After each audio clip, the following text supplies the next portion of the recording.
आगे चलते हैं स्टूडेंट्स, डिस्कस करते हैं थॉरली कोऑर्डिनेट कोवेलेंट बॉन्ड को क्या होता है। सबसे पहले स्टूडेंट्स को डिफाइन कर लेते हैं। A coordinate covalent bond is also known as a dative covalent bond is a type of covalent bond in which the shared pair of electron comes from one of the atom. The atoms are held together because both of the nuclei attract the electron pair. Students, ये भी एक covalent bond की ही type होती है, लेकिन हम इसको example से डिस्कस करते हैं कि क्या होता है। स्टूडेंट्स, आपके पास अमोनिया है, मैं इसका लाइन स्ट्रक्चर ड्रॉ कर रही हूँ। अब अमोनिया में स्टूडेंट्स आपके पास एक लोन पेयर ऑफ इलेक्ट्रॉन होता है। दूसरी साइड पे स्टूडेंट्स आपके पास है बोरॉन ट्राइफ्लोराइड। अब स्टूडेंट्स यहाँ पे आप एक बात याद रखेंगे कि जो ऑक्टेट रूल होता है वो तमाम एलिमेंट्स पे पीरियोडिक टेबल के एप्लीकेबल नहीं होता, यानी कि तमाम मॉलिक्यूल्स उसको फॉलो नहीं कर रहे होते। यानी कि स्टूडेंट, जब मैं ये बात कर रही हूँ तो इसका मतलब है कि ऐसे भी कुछ मॉलिक्यूल्स होते हैं जो कि इलेक्ट्रॉन डेफिशिएंट होते हैं even in their molecular form, हालांकि स्टूडेंट्स उनके ऑक्टेट कंप्लीट होना चाहिए। बिल्कुल इसी तरह स्टूडेंट्स आपके पास कुछ मॉलिक्यूल्स ऐसे होते हैं जिनमें जो सेंट्रल एटम होता है उनका स्टूडेंट्स वो क्या होता है कि उसमें जो है ऑक्टेट रूल एक्सीड हो रहा होता है, यानी कि ऑक्टेट नहीं होता, 10 या 12 इलेक्ट्रॉन्स पूरे हुए होते हैं, यानी कि आपके पास जो ऑक्टेट रूल है वो यूनिवर्सल नहीं है। बिल्कुल इसी तरह स्टूडेंट्स आपके पास केस है बोरॉन ट्राइफ्लोराइड के साथ कि जो बोरॉन ट्राइफ्लोराइड है ये इलेक्ट्रॉन डेफिशिएंट है। अब स्टूडेंट्स होता ये कि आपके पास एक कॉम्प्लेक्स बनता है between that of ammonia and that of boron trifluoride. वो कैसे कि जो आपके पास नाइट्रोजन पे लोन पेयर है, नाइट्रोजन क्या करता है, अपना loan pair of electron boron को दे देता है।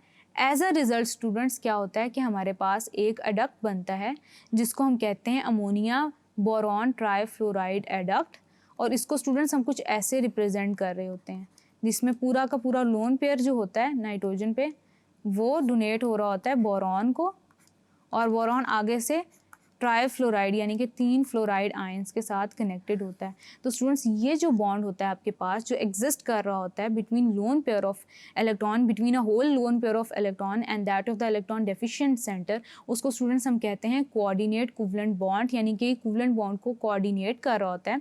उसके अलावा स्टूडेंट्स आप एक और बात याद रखेंगे कि आपके पास ये जो एडक्ट बना है ये स्टूडेंट्स क्या होता है कि ये जो इलेक्ट्रॉन पेयर है ये उस एडक्ट के अंदर दोनों न्यूक्लियस से अट्रैक्टेड होगा, यानी कि ये आपके पास कॉम्प्लेक्स पूरे एक मॉलिक्यूल की फॉर्म में एग्जिस्ट कर रहा होगा।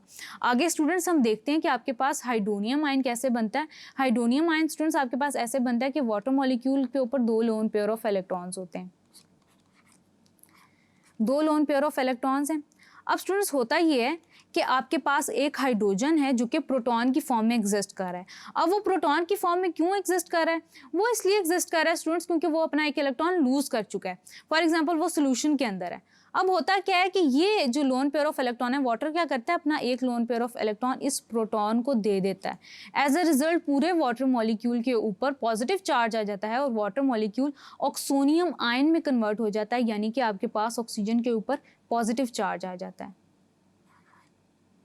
और स्टूडेंट्स इसको हम इसी तरह एरो की फॉर्म में डोनेट कर देते हैं, डिनोट करते हैं, और ये ऑक्सोनियम आयन है और आपके पास क्या हो गया, इस पे पॉजिटिव चार्ज आता है। ये हो गया स्टूडेंट्स आपके पास हाइड्रोनियम आयन। देन स्टूडेंट्स हम आगे चलते हैं, डिस्कस करते हैं ऑक्सोनियम आयन। अब स्टूडेंट्स ये जो हाइड्रोनियम या ऑक्सोनियम आयन की ही टाइप है। अब स्टूडेंट्स ऑक्सोनियम आयन आपके पास ईथर्स के लिए भी एग्जिस्ट करता है, अल्कोहल्स के लिए भी एग्जिस्ट करता है। दोनों के लिए हम एक ही स्ट्रक्चर बना लेते हैं।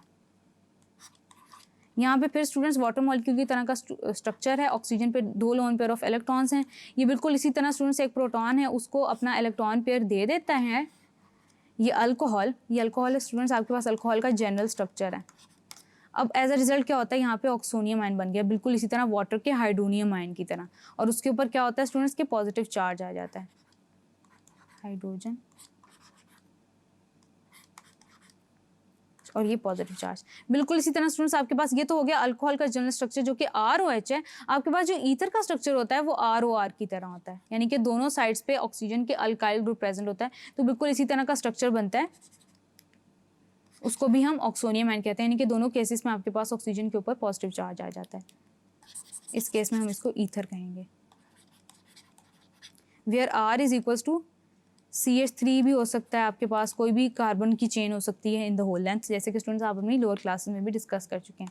आगे चलते हैं स्टूडेंट्स, आपके पास जो अमोनियम आयन फॉर्मेशन है वो भी आपके पास टिपिकली कोऑर्डिनेट इक्विवेलेंट होती है इन नेचर, यानी कि स्टूडेंट्स आपके पास अमोनिया है, उसके ऊपर लोन पेयर ऑफ इलेक्ट्रॉन्स हैं और इसी तरह उसके ऊपर हाइड्रोजन प्रेजेंट है। होता ये है स्टूडेंट्स कि आपके पास जो ये लोन पेयर ऑफ इलेक्ट्रॉन है, नाइट्रोजन अपना किसी प्रोटॉन को दे देता है और एज अ रिजल्ट स्टूडेंट्स आपके पास अमोनियम आयन जनरेट हो जाता है। बिल्कुल आप इसी तरह रिप्रेजेंट करेंगे जैसे आपने बाकी एडक्ट्स को किया। ये भी स्टूडेंट्स आपके पास एक कॉम्प्लेक्स आयन है जो कि टेट्राहीड्रल फॉर्म में एग्जिस्ट करता है। ये ज्योमेट्री आप आगे डिस्कस करेंगे थ्रू आउट द चैप्टर। और ये स्टूडेंट्स पूरे आयन के ऊपर आपके पास पॉजिटिव चार्ज आ गया। स्टूडेंट्स याद रखिएगा कि आपके पास कोवलेंट बॉन्ड के अंदर जब हम इन एडक्ट्स की बात करते हैं, ऑक्सोनियम, हाइड्रोनियम, अमोनियम आयन की बात करते हैं, तो कोई भी बॉन्ड आपके पास 100% कोवलेंट नहीं होता। यानी कि कोई भी आपके पास covalent bond 60 to 70% covalent in nature होता है, जबकि 30 to 40% कोऑर्डिनेट कोवलेंट होता है इन नेचर। यानी कि आप ये नहीं बता सकते कि कोई बॉन्ड किस हद तक कोवलेंट है in nature, it is a mixture of both. तो स्टूडेंट्स ये हो गई आपके पास टाइप्स ऑफ बॉन्ड्स। आगे चलते हैं, थ्योरीज डिस्कस करते हैं कि कोवलेंट मॉलिक्यूल्स एक्चुअली दिखते कैसे हैं, उनकी शेप्स कैसी हैं और क्यों हमने उनके मुख्तलिफ स्ट्रक्चर्स आइडेंटिफाई किए और हमने कैसे ये देखा कि कौन सा मॉलिक्यूल पैरामैग्नेटिक है और डायमैग्नेटिक है इन नेचर। Thank you.